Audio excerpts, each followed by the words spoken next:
Roberts proudly served as an enlisted Marine and as a commissioned officer in the Army, ending his career as a team leader at 12th Group Special Forces. He graduated in 1987 from Northern Arizona University with a degree in finance. Ladies and gentlemen, Mr. Robert Maynard.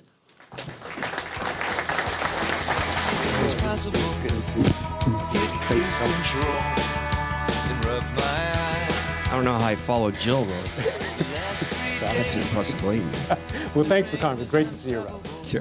So I want to take you, I want to talk about one of your startups, DotSafe. I want to take you back. Can you tell us how the system worked? And the reason why I want to talk about this is because I was recently at a speaking event with Robert, and Robert talked about DotSafe and what it did. And the speaking event was a couple months ago, and DotSafe is now years later. Someone asked, is DotSafe still available? So take us back to DotSafe. How did it work, and what was it able to do after launching in the first week? It actually is a much longer story than that, but I won't bore you with it. But DotSafe was originally conceived as the first internet service or filtered internet service provider to be safe for kids.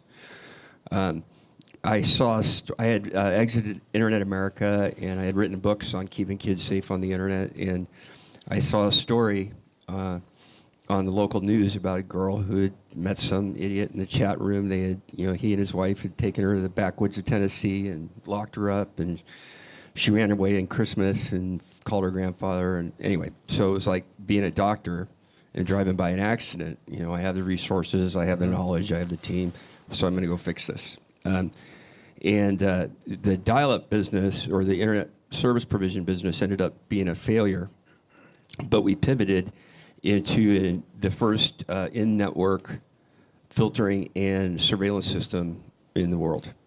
And I'm sorry, what year was this? No, 1999. Yeah, okay. Oh, I'm so old. And so the first week after our first deployment, we put 13 child predators in jail. 11 of them were teachers, and I lost every dollar I put in that deal, and I'd do it again in a heartbeat.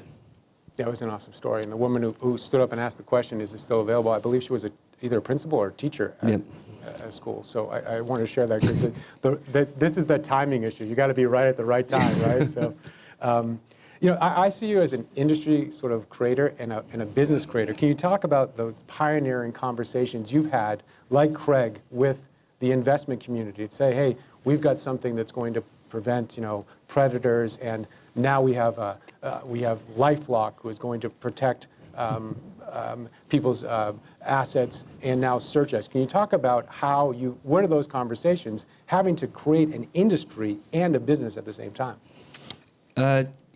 So when I'm going to do a business, I look at a number of factors. And the first is it simple to explain? Second is, do I get paid over and over? Does it have recurring revenue? The third is it complicated in some way that makes it difficult to duplicate? And then finally, is it a common pain point? Is somebody else talking about the pain point so that I don't have to teach the market that they need me?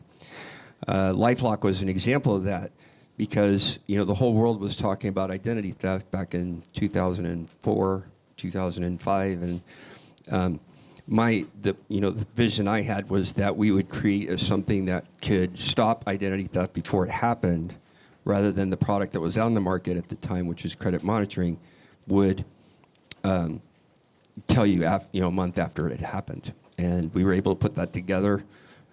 So it was a very simple pitch. We had great financial fundamentals, great margins, good cash flow from the beginning, and we got really lucky with our investor team. Mm-hmm. Any pushback on valuations for any of those? I actually was told that our partner, David Cowan over at Bessemer, was drunk when he gave us our initial valuation.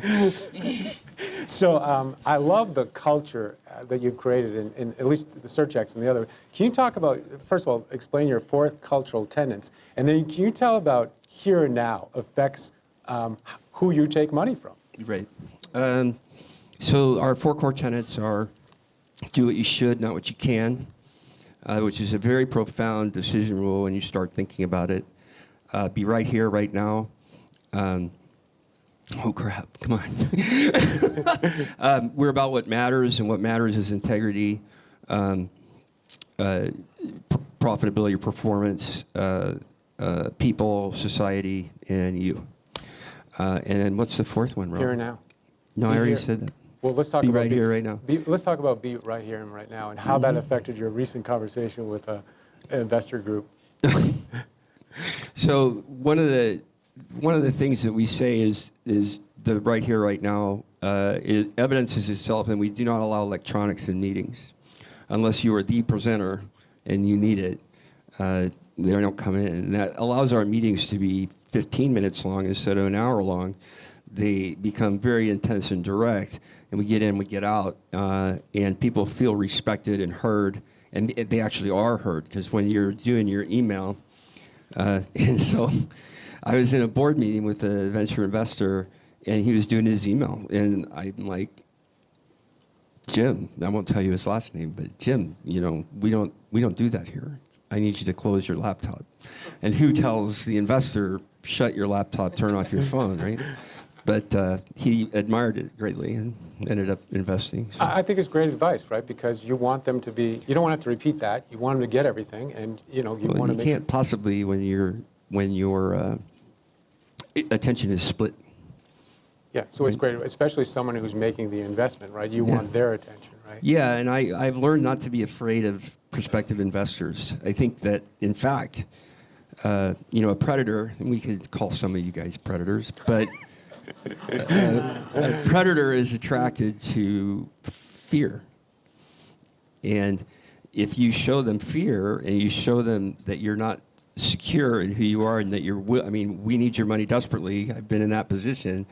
But I'm not willing to give up my self-worth, or I'm not willing to kowtow to you. And what I found is that actually makes them want to invest in me more. So talk about the process of finding qualified investors. Did you use an investment banking firm? Was it organic? Talk about the process of finding the right investment banking firm. Well, I've actually never engaged an investment banking firm until we went public. And then I find that institutional investors, especially venture investors, and I have a whole lot more experience with venture investment than I do with PE, they refuse to pay investment banker fees. So, the blessing that I have in my life is that after you make $6 or $7 billion for people, they return your calls. And so we, in SurchX, we have about 100 people who either invested with me before or wish they had, and and the team I have assembled is just ridiculously qualified. So it's not too hard for us to make money or raise money. It seems like we never have more than we need, but we always have exactly what we need, and then we shop for the right venture investor, because venture money is expensive, and it can be catastrophically awful, or it can be, without David Cowan at Bessemer, LifeLock wouldn't exist. Mm-hmm. David made us all a lot of money, but it was because he was fearless, he was committed, he had a giant checkbook and a great reputation. Mm-hmm. Have you, were you with LifeLock, or do you remember the S1 process? And did anything come out of the S1 process? Did you get contacted by private equity firms after the S1 was filed? I was not there for the S1. I had left early, but I was involved in the roadshow a bit, and I was involved in telling the story. But no, I didn't deal directly with PE. So we talked about this with Craig about the rate of growth and how companies are, if you don't get it now. Talk about the rate of growth, and things are growing really fast. You need money to grow. Talk about that, how that influences sort of your decision to take money, what kind of money, and valuations. Can you speak to that? Sure. The kind of the rule of thumb for me is if I'm going to need a round, I'm going to pay 25% of my company for the round, and that's kind of what everybody goes to. You can argue all day long about 12 million, 15 million, or 120 million, 130 million. Oh, at the end of the day, it doesn't matter. If it's a value-added investor, he's going to return you a whole lot more than he takes. And the key, the trick is this a value-added investor? And if they're not, and they're just check writers. That's fine. We need check writers, but we don't give them operational access to the company. We just say, hey, thank you for your money. We're going to give you a nice return, and I'll talk to you every month. Yep. Let's talk about, I want to talk about subordinated debt. Were you ever offered it? Did you take it? Yeah. Would you take it? I took subordinated debt at Internet America, Yeah. and it probably cost me $100 million. So we don't. So it wasn't cheaper than equity? Yeah, pardon me? So it wasn't cheaper than equity? No. And I would, in a hyper-growth environment, you got no business having debt. You can't. Now, when I'm talking about hyper-growth, I'm talking about going from $1 million a year to $100 million a year in 2 years. There's no room to, be paying debt service. There's no room to be on a, using cash to repay debt. So we don't take it. We take some more esoteric instruments, but we don't take that. Okay. Let's talk about, I know you haven't done a lot of P&E transaction, private equity transaction, but let's talk about, in your opinion, myths and truths of private equity. So PE is a win-lose game. Investors always lose. Investors always win. Operators always lose. Well, I happen to believe in life that if one side loses, they both lose. I agree, too. So, great getting a fight, but now everybody's losing money. So valuations are the only consideration that PE firms look at. About that PE firms look at, or that I look at? You look at. The valuation is the least important thing to me. It's the quality of the investor, what strategic benefits they can bring, what's their reputation, what happens when things get hard, because things always get hard, what they can bring to the table that I can't bring to the table. Because, like I said, money is, we're really lucky that money is not too hard for us. Yep. And then PE investors don't add value because there's never been operators. True or false? False. The entrepreneur loses control of the business. False. PE sole interest is the exit strategy. Not one I would do business with. You build. I don't build for the exit. I build high-quality companies with outstanding products, with good cash flow and fundamentals, and all the other options open up. I've tried two companies.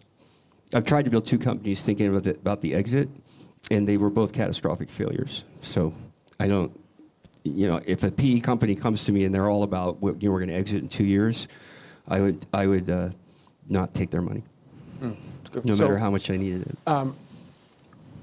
What advice or what book would you recommend to somebody who is looking for PE money? The Bible. Okay. I think probably the most. Actually, that's probably the answer. Yeah, that's a great answer. Thank you. Yeah, I agree. So what is the best advice you got from somebody or given to somebody? About business? About PE funding, about PE taking funding. money? Don't be afraid. Don't be afraid to say no. Set your boundaries and enforce them. Make sure that whoever you take $1 from brings $2 in value. Great. So thank you, Robert. That was great. Such thank an you honor very to much. be here. Ladies and gentlemen, Robert Maynard, I'd like you to stay here, Robert. We're going to do a